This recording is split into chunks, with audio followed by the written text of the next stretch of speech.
Afternoon at Desmond Hall. Forces of evil align themselves in new alliances in efforts to gain possession of the ancient Egyptian relic they call the key, brought to the family mansion by Quito at the cost of his life. The key seeks the pure spirit who will use it for its true purpose. Jean-Paul Desmond grieves for the death of his faithful Quito, and for the woman who renounced her love to save him from destruction.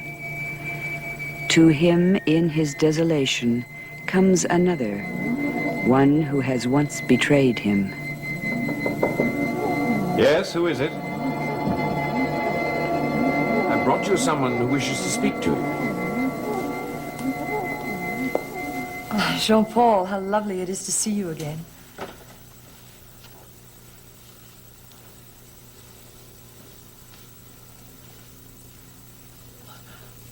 What's the matter? I don't understand. Emily asked me to bring her back. She has work that is still unfinished, work that is vital to us all. There are certain things that have changed at Desmond Hall since you left, Miss Blair. I'm sorry about Quito. He was a good, kind man. Many good and kind people are misused by others. Well, I shall leave you two alone. There is no problem that people have that cannot be solved by candid conversation.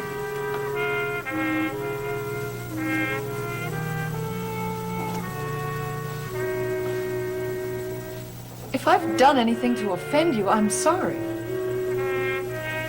It's a bit late to be sorry, don't you think?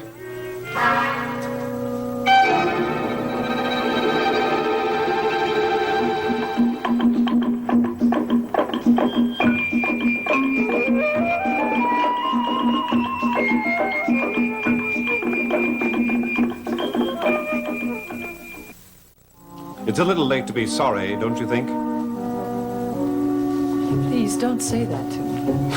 Well, what do you expect? After the threats, the spite, and the malice you directed at me? When did I do that? When I came to see you shortly before Helena and I were to be married. But I don't remember it. You seem to have a very convenient memory. I've been ill. Most of the time I spent at Mrs. Hatter's was in bed, half alive. I hardly knew what I was saying or who I was. You must believe me. What do you want? I want to come back and finish the work. Do the work that I promised Philip Desmond I would do. And nothing more? Well, to complete my studies of your family history and to set in order all the information that's now just scattered in books. Very well, I'd like you to do that. Well, then can I come back? Only on the understanding that I'm not the man I was when you left. If you wish. I'm sorry about Miss Raleigh, too. She was a charming girl with style. We will not talk about Miss Riley, please. Ever again. She's gone. I wish there was something I could do. I was fond of you once, but I have no more interest in anything of that kind. You will work here, that is all. If that's what you want. Good, then it's settled. Your room is still waiting for you upstairs, and your work is waiting for you on the desk. Thank you, Jean-Paul. In return, perhaps you can help me. Yes, indeed, anything you ask.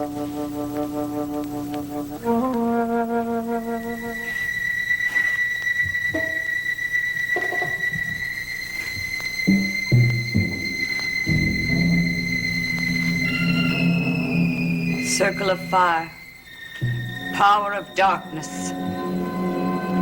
Keep her within our circle. Keep her within our coven.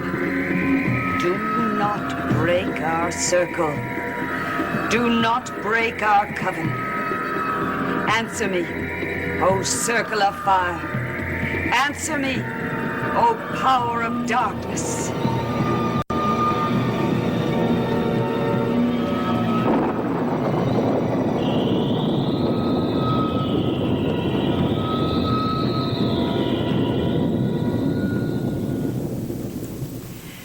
So, it is true. We have lost her.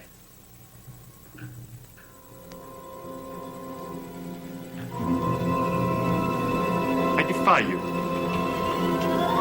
You hear me. Whatever spirit inhibits this room, I defy you to challenge me. I'm waiting. No response. Have you gone, never to return? Oh, this room must be free of your rustling shadows and your suffocating coils.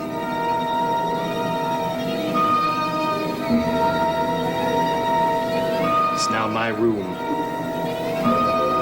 once more.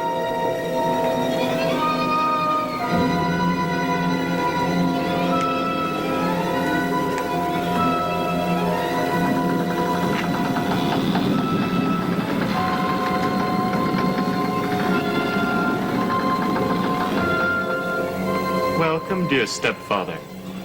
You have broken your bargain. Have I? You promised not to tell anyone about the key. I didn't. You told Jean-Paul. I didn't tell Jean-Paul. He accused me of taking the key from Quito. Well, why don't you ask him? I did. He told me some ludicrous story about Quito appearing to him in a dream. Strange things have happened. He is convinced Quito gave me the key. It seems to me, dear stepfather, that if you were more honest with Jean-Paul, his suspicions might not upset you. You're betraying him to me, aren't you? Answer me. Such accusations are not becoming to you. I expect you to display more finesse. Now leave me to my work. What are you doing here in the first place? This room was mine in the first place. I have more right here than you have. Long before you or Jean-Paul or any of the others, I was here with Cousin Philip, who taught me. Yes? And what did he teach you? The history of my illustrious ancestors, my family legends and heroes, its saints and demons. What are you doing here now? I'm doing my homework. You see, in these books are the answers to questions that I must know. So it is you that has the book. What book is that? The book that explains the key. Oh. Is it missing? Don't trifle with me. This is not an inconsequential matter that you can pass off with a joke or a prank. This is my opportunity to hold within my power the strongest force for good that human beings know. Well, I wish you well with it. And I need that book. It explains the use of the key. I suggest you search elsewhere. It's not here, I'm sure of that. If you have the book, it's no use without the key. It might be a means for me to make a better bargain with you then. Our bargain stands as it is. Don't try to trick me.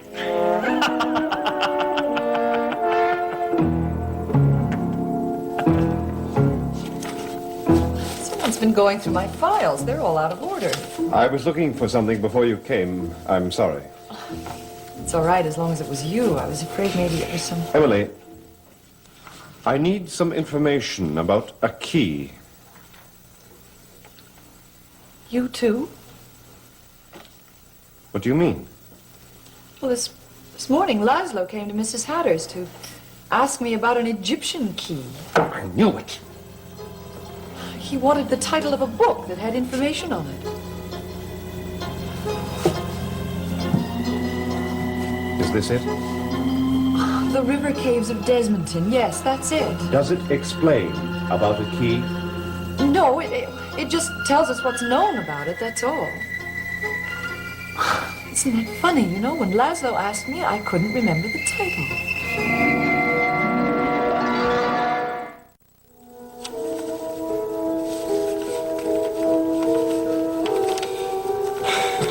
what exactly does the key unlock?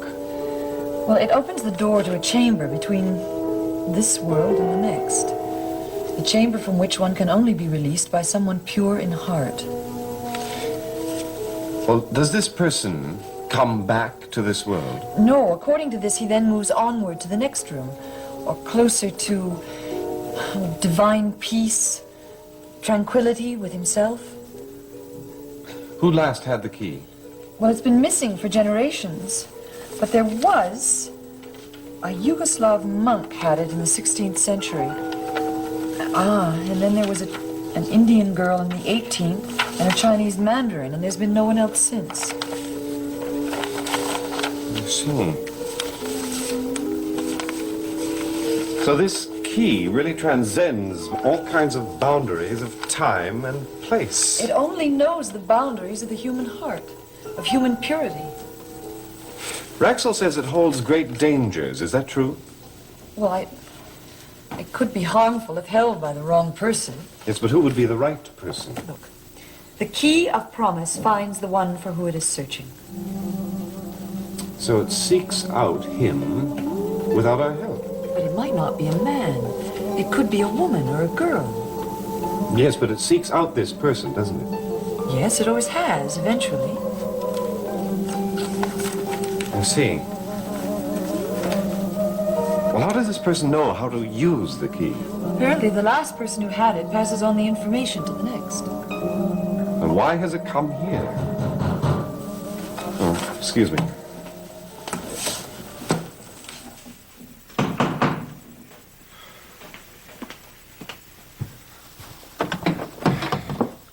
Jean-Paul, I haven't seen you since that unfortunate day when your wedding plans were canceled so abruptly. Irene, I'm really rather busy right now, if you don't mind. Well, I did want to offer my condolences for the death of your good man, Quito. I was distressed when I heard about it from Laszlo. Thank you. And lastly, I wanted to find out how Emily was. She was feeling rather poorly, and I feel she's my patient, in a manner of speaking. Emily is resting in the drawing room. Couldn't I just peek in and say hello? I do feel responsible for her. She's like a younger sister to me. I'm afraid I must insist that you don't. Well, then, I'll just stop by another day. Yes, why don't you do that? Thank you.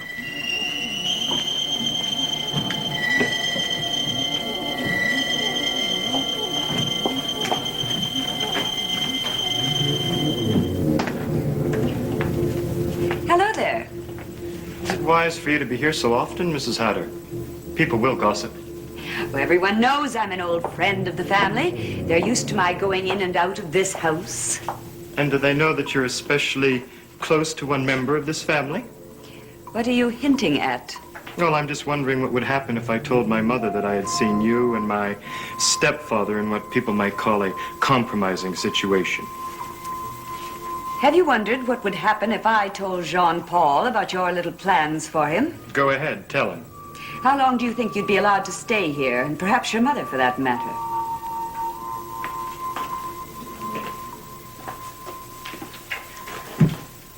And perhaps even my stepfather.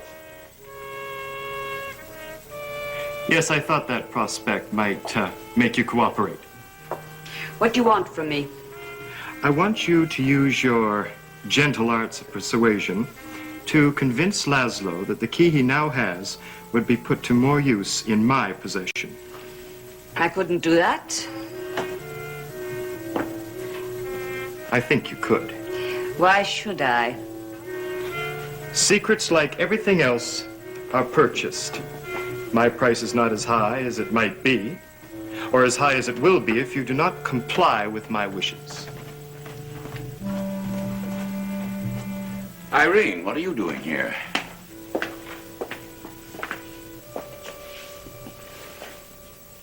Good day, Mrs. Hatter. Remember our little secret, will you? Every time I've seen that boy today, he's been with you.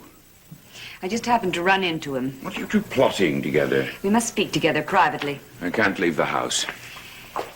He threatens to expose us to your wife. He always threatens. He wants the key.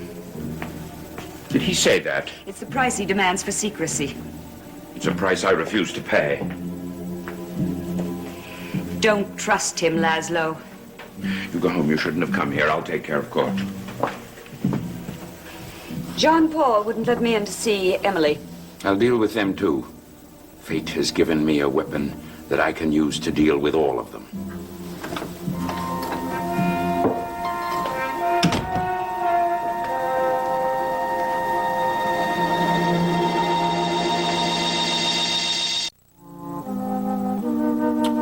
Well, it's all right now. She's leaving, finally.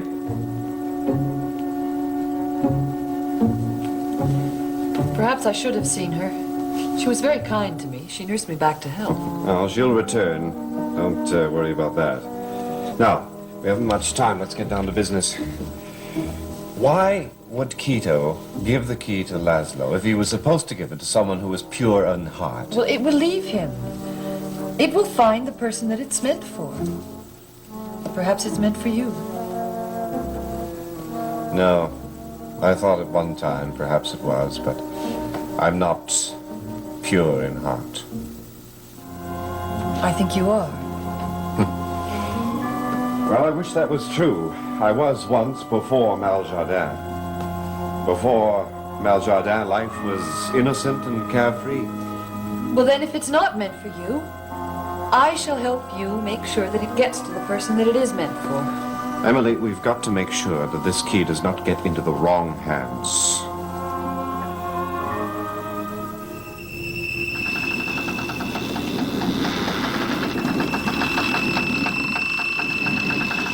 Court, come in. I've been expecting you. Good. Well, there's no use wasting time on preliminaries. You will stop threatening Mrs. Hatter. I wasn't threatening her. I warned her. You made a bargain with me. I made a bargain with you not to tell anyone else about the key. You told Mrs. Hatter. So did you. Nevertheless, you broke your bargain. But you broke it too. How did I break it? You promised me that I could have the key and its powers. That was not part of the bargain. That's what I understood. I want the key. Well, you're not going to get it. You've had long enough.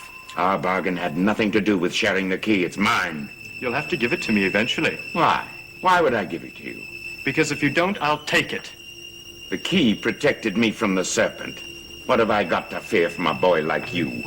You'll see what you have to fear, dear stepfather.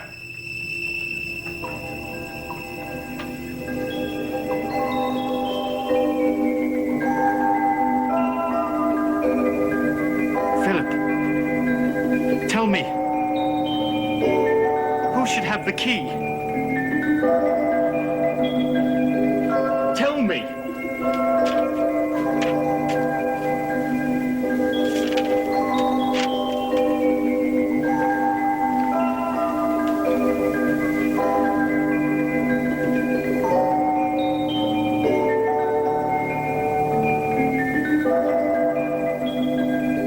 Philip, what does this mean? The key to what? Is it to a door? Is it?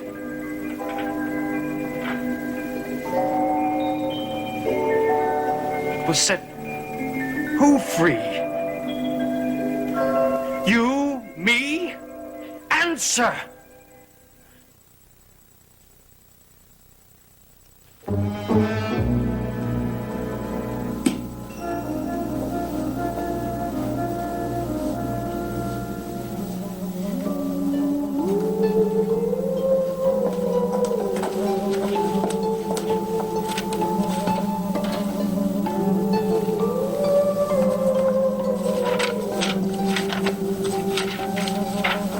Am I disturbing you?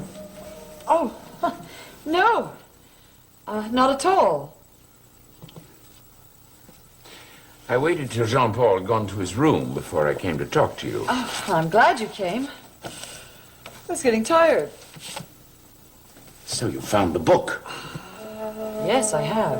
Why didn't you bring it to me? I didn't know where you were. What does it say about the key? Oh, just a little bit here and there, nothing of any real help. Anything will help. What have you found? Well, just a minute. Oh, here it is. It's been missing for many generations. And at one time it was sought throughout the world like the Holy Grail. How long has it been in the possession of the Desmonds? It doesn't belong to the Desmonds. It belongs to the pure in heart, whoever they may be. Well, how do you explain it being in my keeping? It can be in anyone's keeping, but it works good only for those who are pure in heart. It leads them to tranquility. If that's true, I hardly qualify. It wouldn't be here at all if someone weren't qualified to receive it. Someone here at Desmond Hall. The key is trying to reach the next person that it's meant for. Oh, look! The writing in the fireplace.